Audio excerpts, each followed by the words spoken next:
If your drums sound like this, by the end of this video, I'll have your drums sounding like this.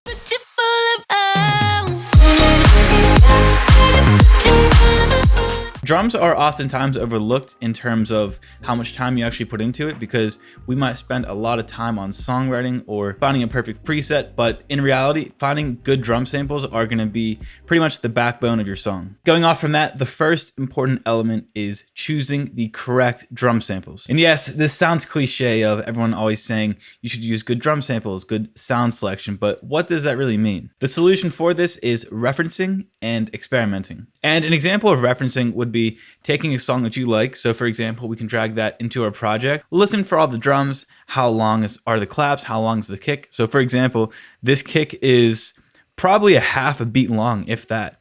And with that, we could find a kick that sounds similar to that, or we could make one in a similar style. And as for experimenting, there's no shortcut to this. You pretty much have to just drag in a bunch of samples and see what works for your songs. For example, this kick is pretty punchy. And if I were to put this soft kick in, it would sound good, but it wouldn't have the same purpose as the other kick.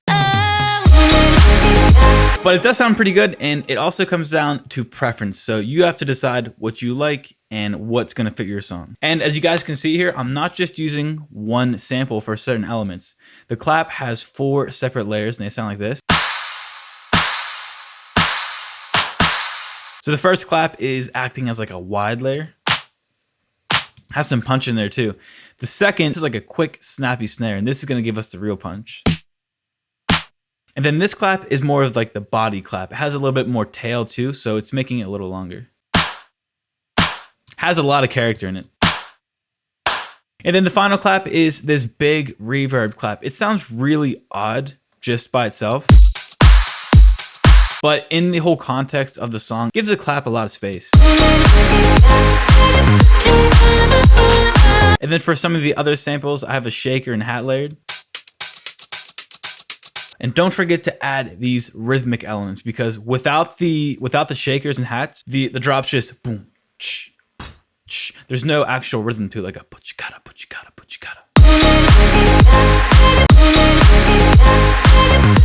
Finally, we're moving on to processing, and this is going to be super simple if the sounds you're using already sound good out of the box. And for all these drums, I have it linked to the mixer, and then I have everything bussed up. So I have this dock to the right, dock to right side, and I just labeled it drums right there. But everything except the kick is not in this bus. So if I mute the bus, mainly because I like to have my kick as clean as possible, and I don't want these plugins to mess up the kick in any way. First thing is I have an OTT on here with the upward compression at 0. This is because I just want to catch some of the loud peaks, just so nothing's really popping out that much. And then I have just a little bit of compression. So it's a Pro C2. I like it because it's pretty visual, but you can use Fruity Compressor. Any stock compressor is going to work good. And I have it at 53%. And you guys can see it's really not doing too much.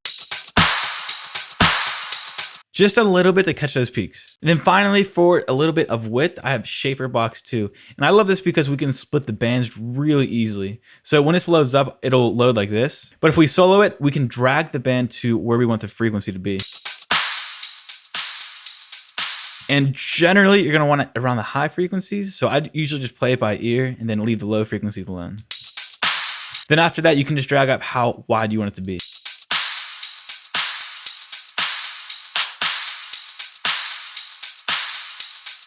I think having that big, nice, wide high end is super important for just getting your drums to fill out more of that stereo feel. Altogether, these techniques are going to make your drums sound huge and punch through your mix. That's it for this one. Hope you guys enjoyed it.